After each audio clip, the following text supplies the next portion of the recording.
This week on Africa Journal. There's no water, no food, and there's absolutely nothing to eat. Drought is biting hard in the Horn of Africa. I feel the pain that large industries, food industries in Nigeria should be importing all their dried products. A Nigerian solution to help save foreign exchange. We have the details. It was from his generation that art was passed down to us now. Wow. We learn more about how one man's passion inspired the whole industry in Tanzania. Hi, welcome to Africa Journal. I'm Eddie Kavai. And I am Millie Akeyo. Now, for the last couple of years, countries in the Horn of Africa have been experiencing severe drought. The scorching sun has resulted to dry lands, dry rivers, and even dry taps in several countries on this side of the continent. Experts estimate at least 2.5 million Kenyans are staring at starvation due to the effects of the prolonged drought. That's right, and Somalia is on the brink of its third famine in a span of 25 years. Now, the government of Somalia is trying to address basic food needs and support efforts to achieve food security. Here is more. 26-year-old Nalo Nura Muzdaf could not bear the pain of losing one of her children to hunger. So, she had to flee her home in Malia Muruk in Lower Shabelle region before she loses another. Since the drought began, I lost my daughter, my uncle, my dad's brother, and my grandfather. I fled with my family following their painful deaths. The drought has impoverished Nalo and her husband, making them incapable of feeding their young ones. This is not the first time they have had to flee home. It was not like this in 2011. We had some water flowing in the river. But in this drought, there is no water, no food, and there is absolutely nothing to eat. Even finding water to drink is a challenge. Nalo's family is one of the recent arrivals in the Al Adala camp, located 13 kilometers from the capital, Mogadishu. She arrives with her 3 daughters and son. The cramped makeshift shelters made from wooden splinters and polypropylene bags continue to fill the empty spaces as the numbers of internally displaced persons continue to increase. Nalo and her family join over 1,000 displaced persons already living in the camp. According to the United Nations High Commissioner for Refugees, about 257,000 people in Somalia have been displaced due to the drought. Most of the newly displaced are moving into urban areas, some joining existing settlements or establishing new settlements, while others are crossing into neighboring countries. Nearly 5 million of them are in urgent need of food. The Al Adala camp currently survives on donations from local residents and businesses. We were provided with cooked meals when we arrived. We will eat whatever God provides. There is dire need of additional humanitarian aid. In light of this, the senior AMISOM officials recently held a meeting with the federal government of Somalia to discuss modalities of opening and securing main supply routes. Officials trust the move will help facilitate delivery of humanitarian aid to drought-stricken communities in the country. I believe we are going to have a proper and realistic outcome to support and normalize the country and allow free movement and a better protection and better access for both economic improvement and life protection for the community that has been affected by the drought.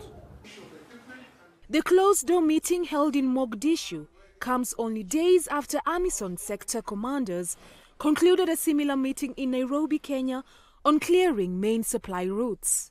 We want to clear the shoulders of those roads up to 20 meters apart on either side, but also we shall include operations that will be involved in clearing Al-Shabaab remnants 20 kilometers on each side along the roads. The opening and securing of supply route will also have a special bearing on the ongoing efforts to alleviate and restore peace in Somalia.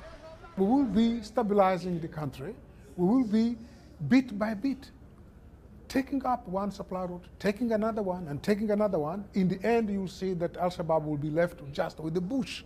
And then we'll go back to the bush to take them out. Many may not have survived the famine in Somalia, but for those trying to live one day at a time, will remain optimistic. The authorities concerned will help keep the hope alive.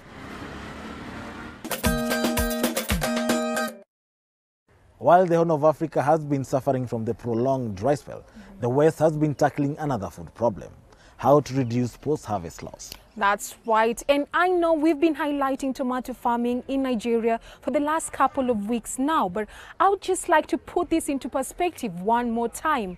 Nigeria, which is Africa's second largest economy, spends a whopping 11.7 billion naira annually to import processed tomato paste into the country. One man has found an easy and cost-effective way to solve this problem. Here's the story.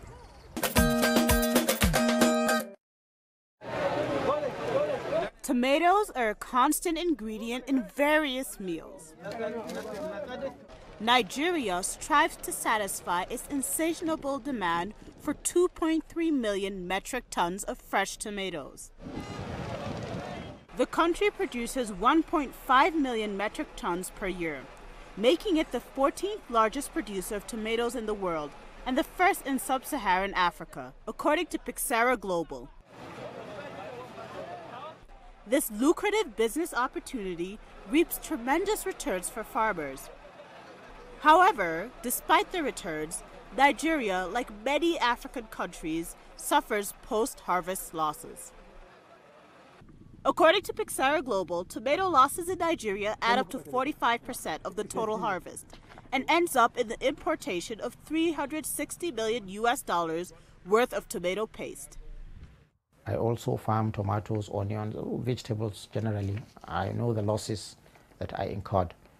And I feel the pain that large industries, food industries in Nigeria should be importing all their dried products. All their dried vegetables are imported up to this day I'm talking to you. For this reason, farmers opt to sun-dry the tomatoes by the road as to increase their shelf life. You can get them that have been dried by the roadside under the sun, but they will not pass that quality control test in the laboratory. And that was why we felt that there's a need, firstly, to tackle the challenge by the industries. Industries will most likely offtake in thousands of tons. Once we get the industries to offtake, the losses on the farmers would be reduced. Of course, once you reduce the losses, you will ultimately increase their profits. Engineer Abubakar Abdul Kusao is a managing director for Engineer Foods Limited. Guaranteed. He invented a technology that targets to salvage the post-harvest losses in vegetables and aims at mass production of dried vegetables.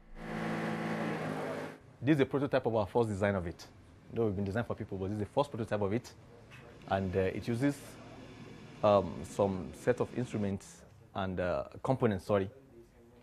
We have the solar unit, the PV unit that converts the solar into electrical.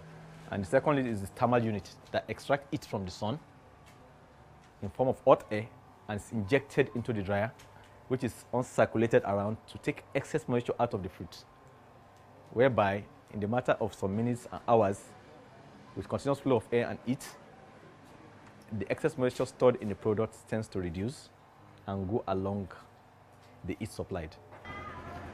Located in Gusau, Zamfara State, northwestern Nigeria, Engineer Foods Limited uses solar dryers to dry agricultural products.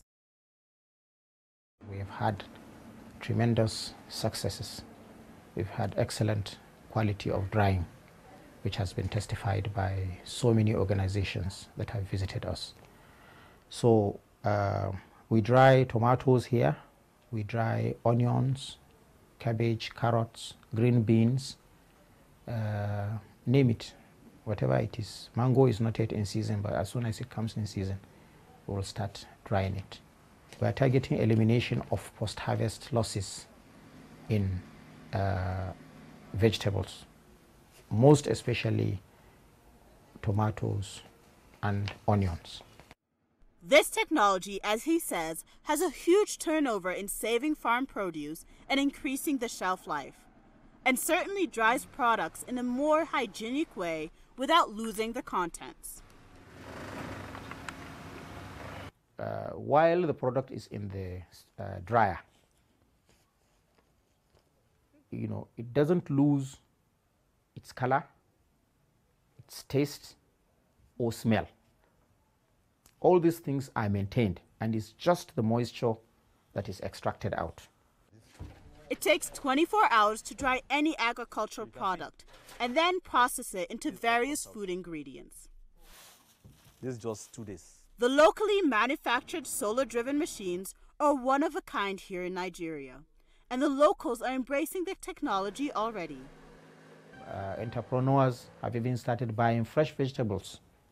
There's an entrepreneur in Abuja that bought cabbage in a large quantity and brought it to us to dry. We dried and shipped it back to her. To sunlight. This agri-engineer believes that with the help of technology, farmers will soon enjoy the fruits of their labor.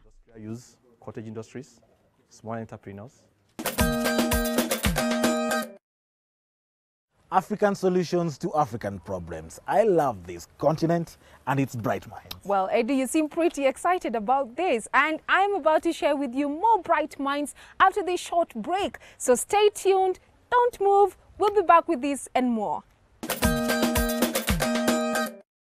I really want African fabric to reach that highest value, so they see it not just as African fabric, they just call it fabric. These young Rwandans are giving the African fabric a global appeal. Flashy and